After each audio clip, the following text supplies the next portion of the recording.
Well, good evening, or should I say good night, good people. Mark Holmes here, and as always, I appreciate each and every one of you guys. I kind of screwed the pooch here a little bit because I've got actually a colonoscopy in the morning, so I'm taking all the stuff that you have to clear out your colon, and I have not been of right mind, and I haven't done all of the videos of what I've been doing here with the cupola. So what I've done, you can see so far, I've basically built a framework right here, and I bought these actually Home Depot. I'm kind of cheating.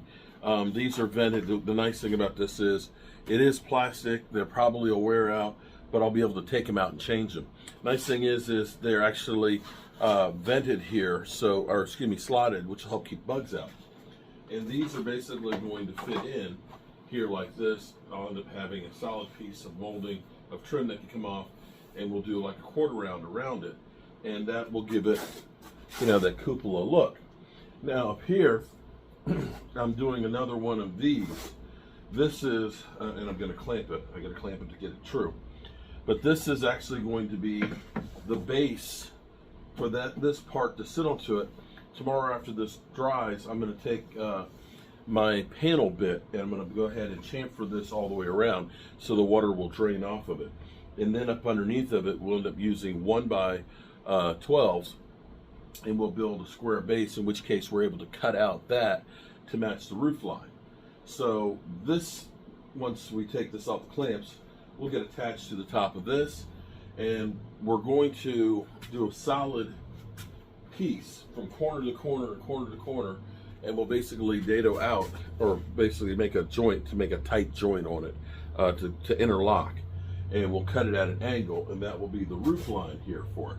We're going to keep it a little bit on the flatter side, and we'll end up then, of course, I'm not sure if I want to do, I have Jobu Star that I have for Jobu Sports, or I have a Jobu saw blade. That's going to be my weather vane. So I'm going to get Virginia, the Virginia Institute of Blacksmithing, our good buddy Shenanigans, to go ahead and make our weather vane. And this is going to look really cool. What I'm going to do, of course, before we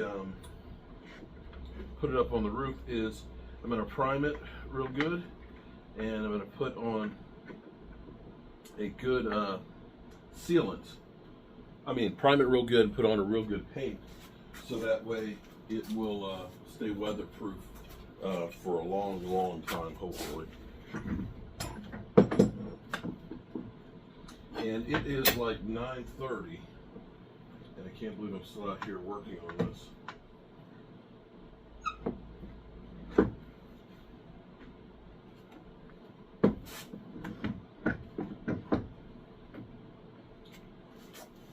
Pull this in and get it square.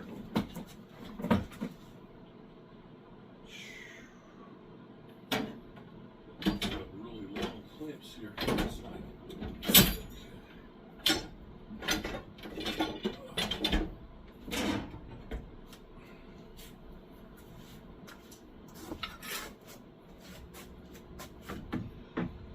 The bad thing is both of my miter saws are back at the red brick house.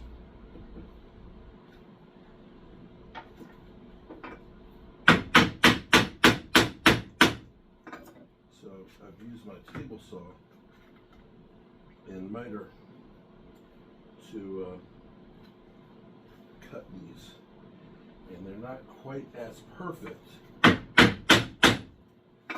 as it would be with my miter saw.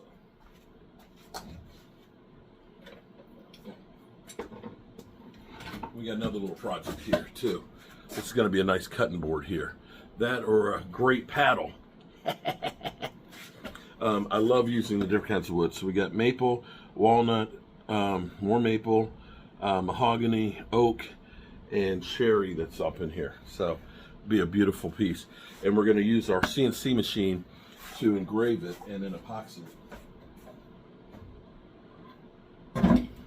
This is one thing I don't get at the red brick house is because I don't have the space or all my tools and stuff is to be able to do crafty projects.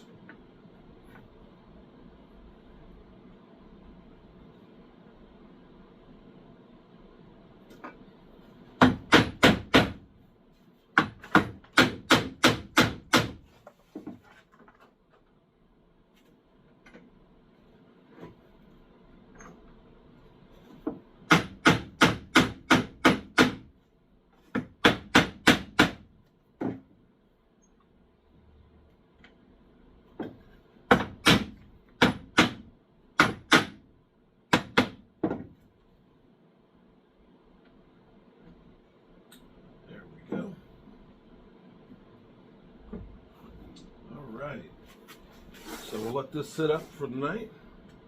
Then tomorrow we'll be able to plane it and sand it out, and we'll be good to go for our base. That and I'll be at the doctor's office too. So that's the other part of the story.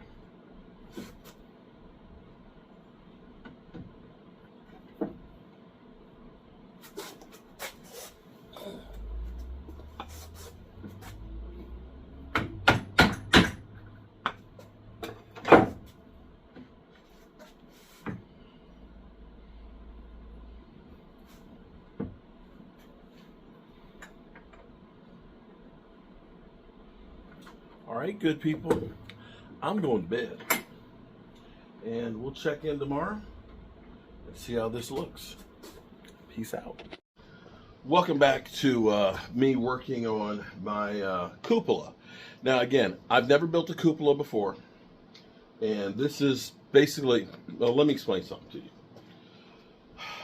When I want something, if you show me a picture, I can kind of reverse engineer it in my mind and build it. And this is me building it the way I envision it, okay? And making it simple, but making it sturdy, making it last. So you saw earlier where we made our corner pieces. These are solid as a rock. So what we have here, I ended up gluing these up last night, and I've already fastened this up to the top. So now what we have to do is we have to make our roof. Now we could go ahead and just take and do like you would a normal roof. But I'm gonna do something a little bit different on here.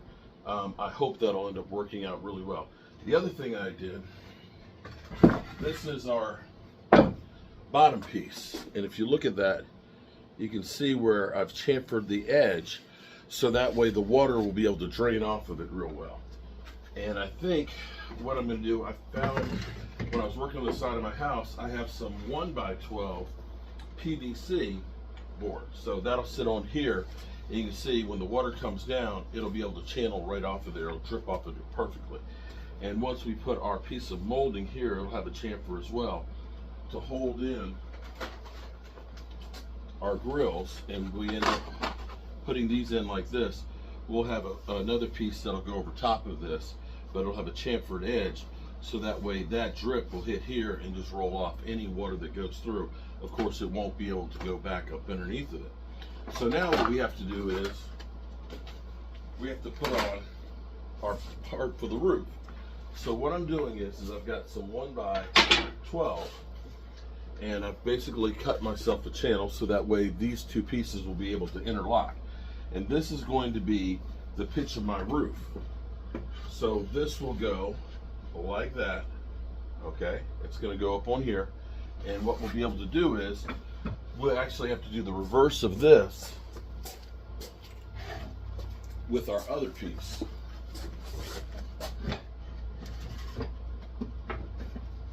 See if they'll, I haven't actually tried to put them together yet. See if they'll go. They'll go, it's just a little bit snug. But you can see how they'll go together. I don't want to put them all the way together, but you can see how that's going to go. And they'll go in place like that. So that'll give me a nice solid top that'll be able to really transfer the load because I'll be able to fasten it from up underneath of it. So when I put the cupola up on top of it, it's really going to be strong. Now I will put in some additional bracing in the corner because that cupola end is a 1/2 inch rod that's going to go in there, and I want to make sure that there's plenty of meat in there. So I'm going to go ahead and cut this, and we'll get these interlocked together, and then we'll see how it goes. That is, if I can get them apart. Yeah.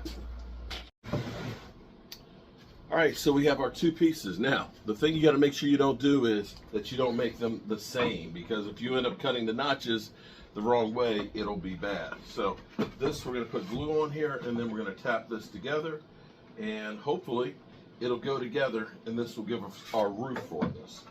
And I'm going to just clean this up a little bit, make it easier for sliding.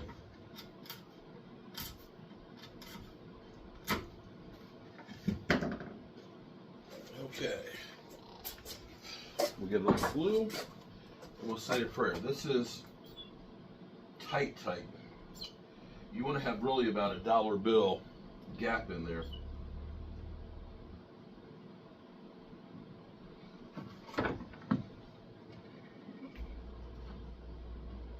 But we should be okay.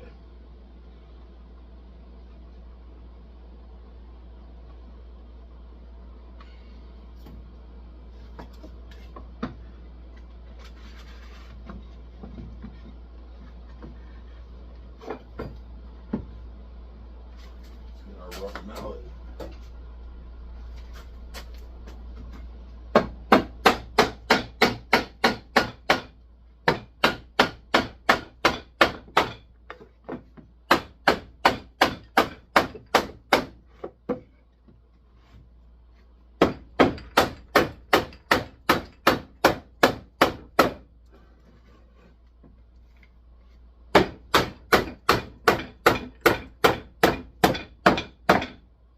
Voila.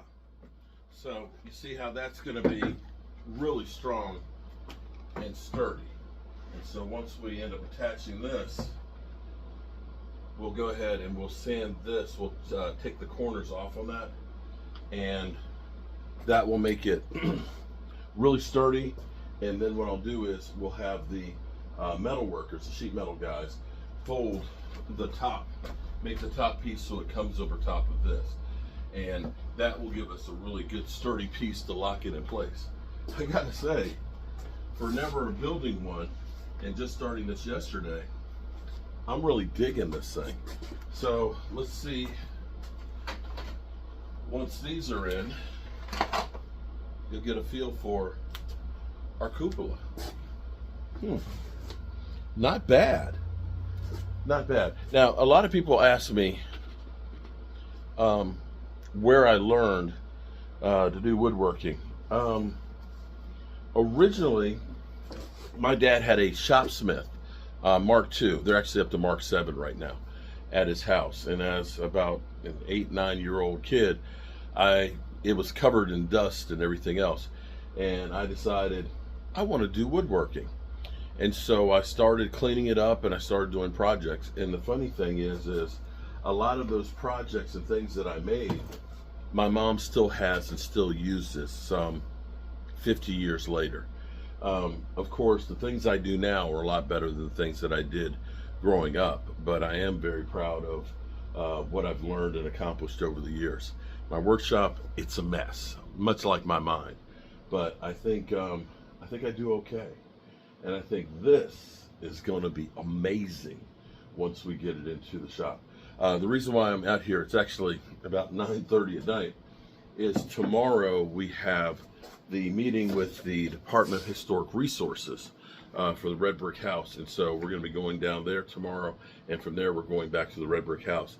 And I want to take the top of this over to the metal, the blacksmith, to see if they can actually make the top for me for this. So, you know, that's why I'm kind of trying to rush a bit. So all we have left now is I'm going to take 1x12s and basically make a box that's going to go on here that will be hollow. So what this is made to do, and the reason you do something like this is the heat always rises to the top. So by putting this on top of the shed, the heat will continue to rise up in here, and it'll help create more of a convection for the shed that we have out there, and it'll give it a really nice look. we're going to go through and we're going to get the metal shop to make us, I think, a Jobu Star or a Jobu saw blade logo for my YouTube channel, and put that up on top of it as a wind vane, so it'll have a multiple purpose there. And it's kind of unique. You don't see a whole lot of this kind of thing anymore, but I think it goes with the house. Alrighty, good people, I'm going to go ahead and call it a night. I think I may go ahead and put the clamps on this, put a couple of nails in, just to seat it for the night, so that way it'll be locked in there for tomorrow before I drive down, and then I can sand the corners flush with it. So far, so good. Peace out.